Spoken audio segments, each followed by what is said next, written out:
Hi, I'm Jack Bianco of the U.S. Small Business Administration. Today I'm talking to Jeanna Hondel, founder, CEO, and president of Ascension Construction, based in Columbus, Ohio. Ascension has worked on projects with the City of Columbus, the Ohio Department of Transportation, the Army Corps of Engineers, among many others. And in 2023, the SBA named Jeanna Ohio Small Business Person of the Year. Welcome, Jeanna.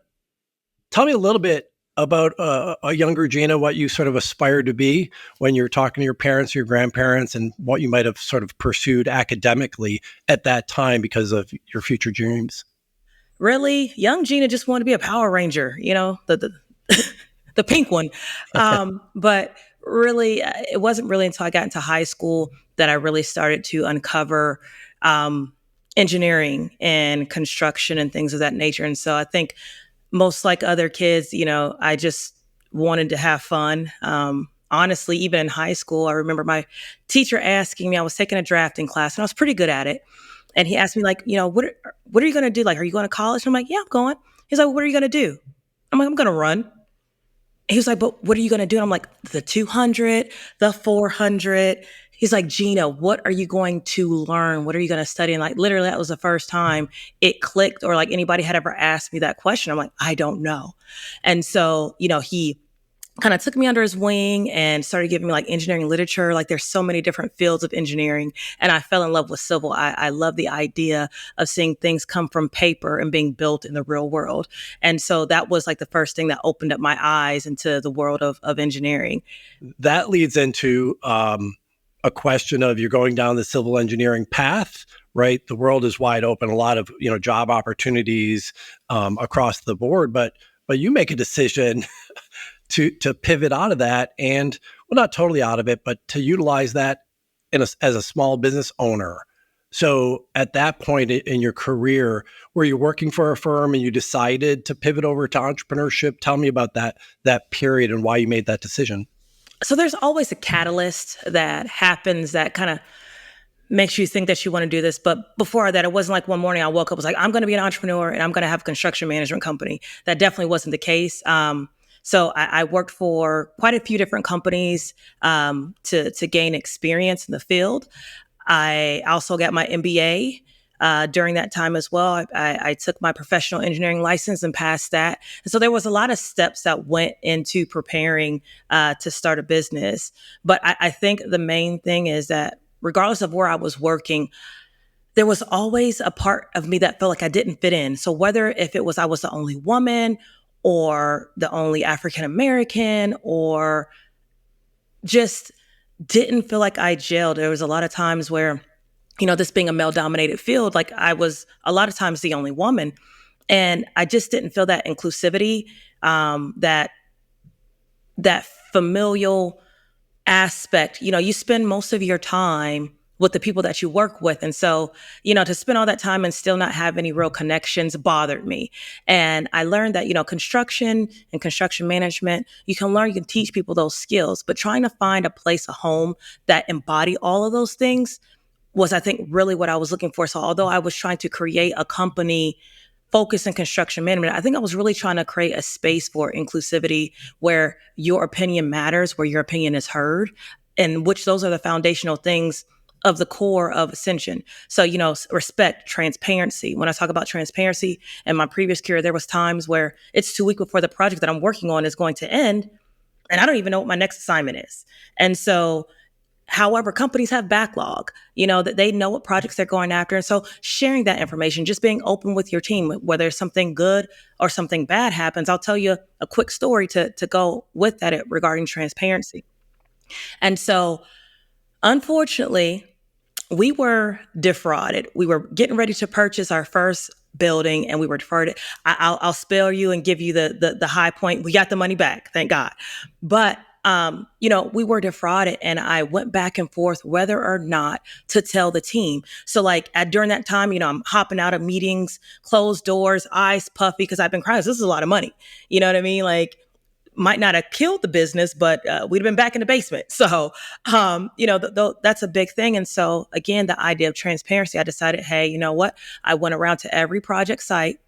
myself, our COO, and our CFO, the three of us, we went together to every project site and let everybody know that what was going on, because you could see it on my face. There was stress, there was, tension, like there's something going on. And instead of letting people come to their own conclusions about what's going on, I wanted to be the first to tell them, it was because they're part of this company. As much as I started and I'm the owner, they're part of it. They're part of the culture. And so they need to know what's going on. And so that's kind of like one of the stories when I share about transparency that I would hope maybe it's not that level that other companies could share as well. I think it would go a long way with their team.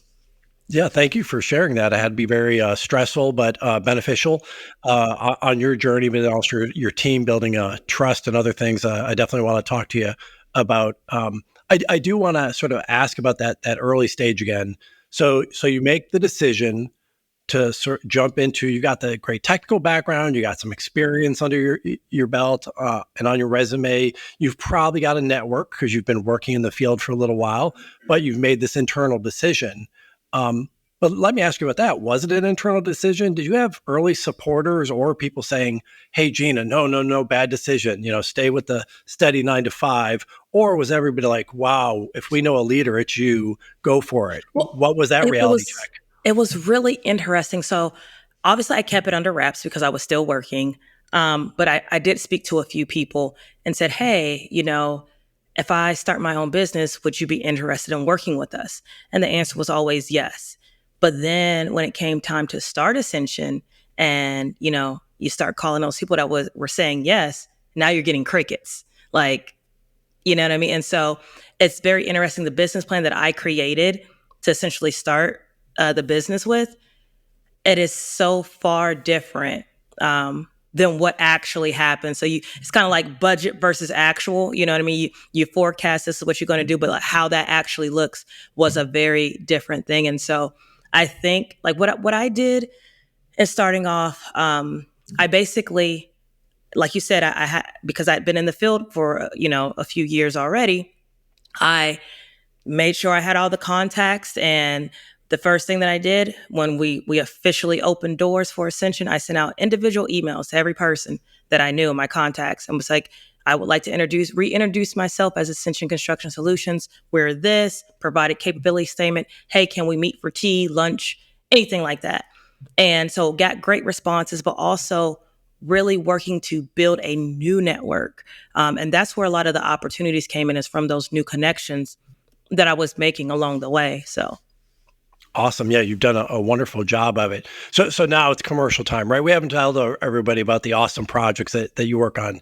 Give me a commercial. What does Essential work on? What type of projects? Mixed bag. It started in one sort of aspect of civil engineering, but grew and expanded. You hinted at that a little bit. Yes, indeed. So Ascension Construction Solutions, we focus on construction management and general contracting. So although we are licensed and professional, we can design. That is not where our passion lies. However, we take that experience and we may join a design team to provide our expertise now that you get more an authentic project that has less issues, because you're combining the background of being on the client side as a representative, and then also being on the construction side, so you can understand if that's a real application that can be built in the world, or if there's another avenue or a better way to go about something. So that's one thing that we do. The second thing we do as the general contractor is essentially manage at-risk projects on behalf, of our clients. So that basically means that we hold the contracts with the subcontractors and trades, and basically are responsible from cradle to grave to meet the project scope, budget, and deadline. The types of projects, so that those are the departments that we essentially have. The types of projects that we have, we work in quite a few different areas, 5 primarily. So one is what we consider mission critical. So that's basically anything regarding like wastewater, hospitals, data centers. All projects like that are considered to be mission critical. So we work in that sector. We also work in education. So anything from pre-K, we were actually on a project on the west side of Columbus, an early learning center for the city. So we managed that project for them. Projects, different educational schools, a lot with City of Columbus. When we talk about education, then higher ed as well. We also do a lot in water and wastewater infrastructure. So, as you know, there's a lot of things coming to Columbus. And with that growth, this infrastructure has to grow as well. And so, we do a lot of work with the water, wastewater utility departments with the city of Columbus regarding projects as well as parks. We manage the construction of parks as well. Other mission critical will be considered airports. So that lovely Conrack, if you've been to the airport right next to the McDonald's, that new building that went up, that rental car facility, we were part of that team to help bring that vision to life. And so those are just a handful of the different types of projects that we do and the different types of clients that we have. Uh, Wonderful. I think anybody in the audience, you're mentioning things that touch all of us, right? Schools, roads, waterways, right? In our daily lives, our professional lives, you name it, right? All those projects impact. Thank you for working on that. It's a big area. Obviously, every community, state, in our country, we need talented small business owners and engineers such as yourself, sort of building teams along that path. So you interact with one of our beloved partners, the Women's Business Center. They're probably one of our more robust women's business center within our network. All of them are great, but yours does some micro lending and some other programs. First, how'd you discover them? And then tell me about that engagement and what you got out of that relationship you built with the Women's Business Center.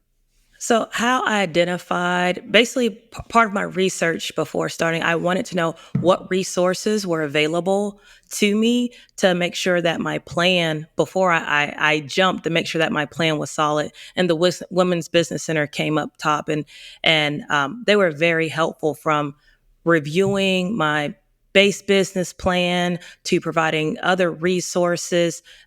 Even though I didn't need funding at the time, helping me in figuring out how to get pre-approved, pre-qualified for loans and things that matter that actually came really in handy later on down the line. They were very instrumental, just basically giving me a place where I can go. When you're small, you're working from home, and it's kind of hard to have that separation of church and state, so to speak.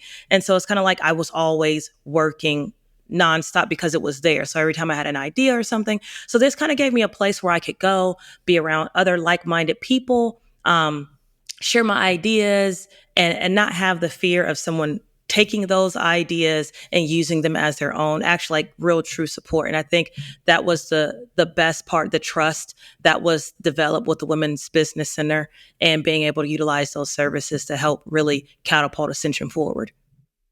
Well, we're proud of their work. We're proud of what you've done, and some keywords I want to turn to a little bit. You had talked about transparency earlier with the employee team, and I know you call them teams. Oh, I got to pause. Team I got to members. pause you.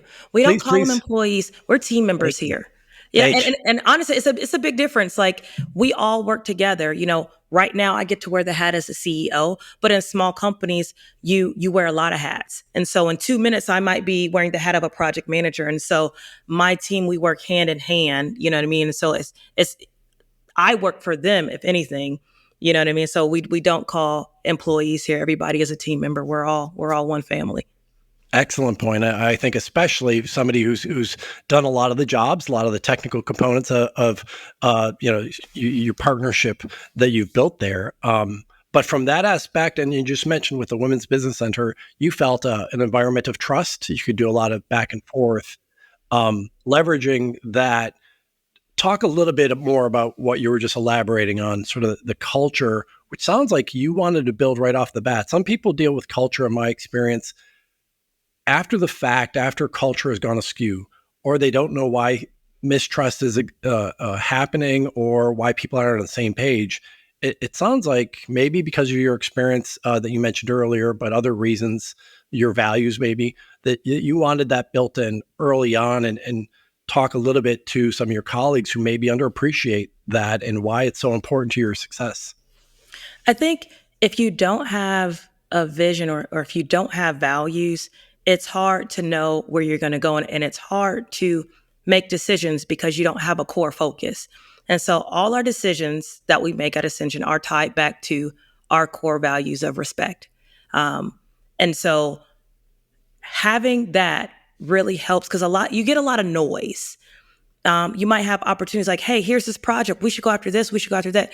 But is it aligned with our core values and our core mission as a company? And if you don't have those when you start out, trying to build that after you have, other people who have joined the team and now you're trying to create, you leave it up to everybody else to tell you or to infer what the value or the core values of the organization are. And so I think it's very important that you start there, because that's what's not going to change. We may change the type of projects that we do, but who we are at our core will never change. And so I think it's very important that all companies kind of start and look at that. How are you expressing to others who you are as an organization? How are you telling the story that will make people want to come and be a part of your team? So if you don't have that, and that's, I think, what's missing a lot of times, is that people have words as culture. You have to practice that culture. And that's the other biggest thing. Once you figure out who you are, your core values, now you have to practice it, and people have to be able to see who you are. And then once you do that, you can show people, like, you can say, hey, our core value is this, and this is how we're aligned with it, and this is what we do, and this is how we make decisions. Great. And I'm going to focus us a little bit on extracting these type of, critical lessons for all small business owners. And I want to say congratulations on being the 2023 Ohio Small Business Person of the Year. Again, if folks don't know about you or your firm, amazing rapid growth. Growth can be intimidating, though, right? So what things do you share when you're growing? So I would definitely agree with you. It has been rapid, but I will say it's sustainable growth. And that's what's, most important. From 2017, when we registered with the Secretary of State, till we officially opened the doors on July 2nd of 2018, until now, we have a team officially up today. We had a new team member start of 32. And that is a lot of growth. So in less, in about 6 years, we've had that much growth. And so I think the most important thing, or the thing that would keep me up at night, is, one, how do we maintain that culture? Because, when we were a team of like 3, I could be there with everyone. I could be on those project sites. We were growing and we were learning together. But as you expand and you grow, if you want your company to grow, you cannot be the bottleneck. And so making sure that, as you're growing, that you have SOPs, standard operating procedures in place, so that regardless who your client is, they're receiving that same standard level of service. That our motto is rise above expectations. So whether you get somebody who is entry level or new, or someone who is, I call them the OG, the originals, the first team members that came on board, you're getting the same level of service. And so when you ask me about how have I sustained through rapid growth, really it's about your base procedures. It's about fundamentalizing those things that are repeatable, but also being flexible enough to be able to accept new input from others that could improve systems and processes as your company is growing. So obviously, a company that has 1 employee, well, guess what? You probably really don't need,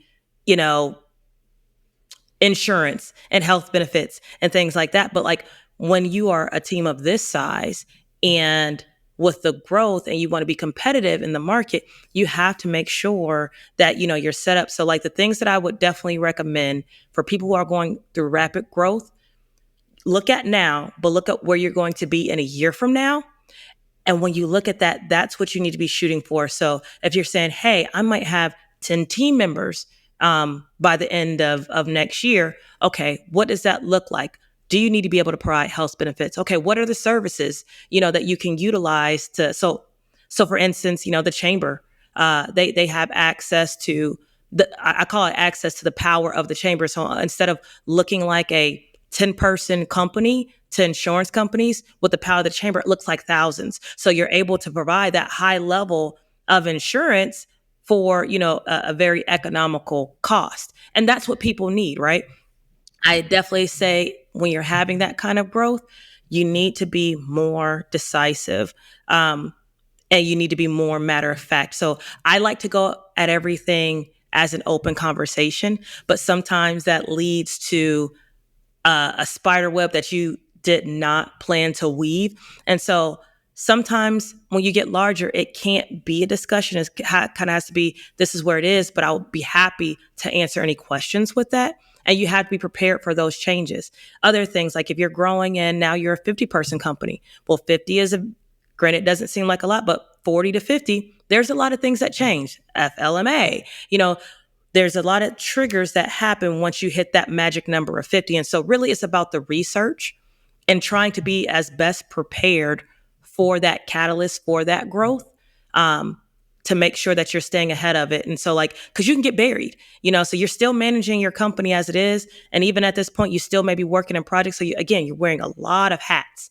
And so with that, you have to find the time to come out of the weeds and kind of do like that circle, that aerial view. Okay, where are we as a company?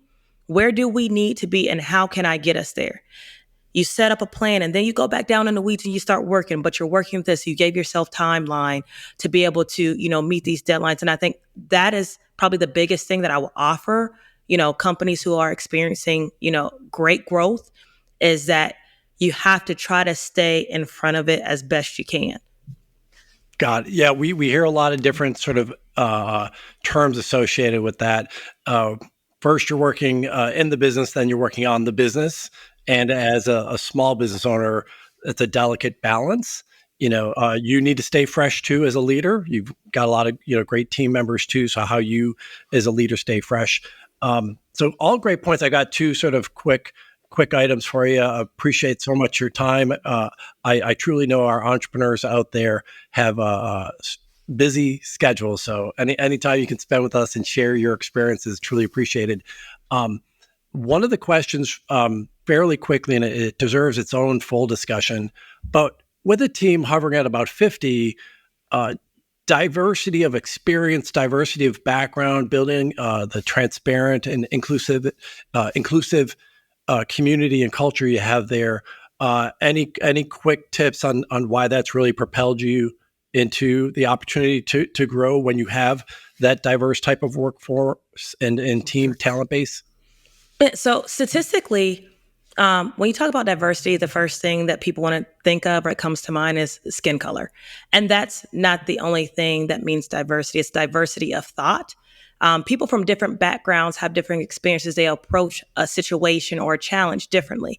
And so having diversity of thought, diversity of background, actually spurs innovation. So now you're brainstorming with one another. You can feedback like, oh, okay, that's a great idea. Let's think about this. So not only does it help build and grow the team, it helps provide solid, innovative solutions for our clients. And it's just a smart thing to do. If you look statistically, companies that have diversity in all areas are more profitable because of that diverse thought, because you're learning different ways of how to do things that benefit everybody involved. My final technical question for you is, I suspect you're a really good hiring manager. What tips? I mean, you never guaranteed that your new hires as you're growing, especially around the 50 person mark, that everything goes great. How have you perfected that skill? Well, I shouldn't say perfected. I'm sure you, like all of us, sometimes have challenges. What have you learned along the way? Is it through experience? Have you had mentors, or what other skills or tips would you recommend a leader like now you? You're asking for the secret sauce. I don't know if I can give you all that, but I'll give you a glimpse. I'll give you a little glimpse. One, again, I probably worked for 4 or 5 different companies in my career. So that's 5 professional interviews that I've been on. And so recalling those is very important, and just things that you learn. And so, as I mentioned before, one of the first questions that we ask in interviews is, what are your core values? And if that person's core values don't align with the company, then they're not the right fit. There's no reason to move any further. That they may be a great person. They're just not the great person for Ascension Construction Solutions. And so again, when I come back to say, knowing who you are, having that foundation and using your core values to make decisions, that's where that kind of comes back around. Also, one thing that we do is we have a multi-interview process. And so it kind of gives you a different feel. And then we intermix to see how people can go from technical questions to softball questions. And when I say like softball, it's more like, as I mentioned, what are your core values? What are your motivators? What are your long and short term goals? But we sprinkle those in so like people can easily talk about what they know and so technically, if that's what they've been doing, they can talk about that very freely all day. But when you start asking questions of who they are, things that they might never have thought of, like, okay, what's my 5-year goals look like? You get, deer in headlights sometimes, or like they really have to think about it to come up with an answer. So intermixing those gives you a real feel of who that person is, not only as a technical resource, but as a human being. So Jeanna, thank you so much for your time today. I want to reemphasize that we applaud all the success you've experienced. You're impacting so many parts of our lives with your projects in the parks, the waterways, thank you. the Thank education you so much. system, and all this infrastructure that the team is working on. It's no surprise that you are our 2023 Small Business Person of the Year in Ohio. So again, kudos. And thanks for taking the time really to share your tips, your experiences with our audience. We really appreciate it. Thank you, Jack. And it was my pleasure. I'm happy to have the opportunity to share about, how I got to where I am. And if there's anything that I can do to help, as always, please feel free to reach out. You guys have been amazing as part of my journey to growing Ascension. So thank you so much, Jack. Thank you to my guest, Jeanna Hondel, founder, CEO, and president of Ascension Construction Services. For more educational resources to grow your business, please go to our learning platform on sba.gov. Thanks so much for tuning in.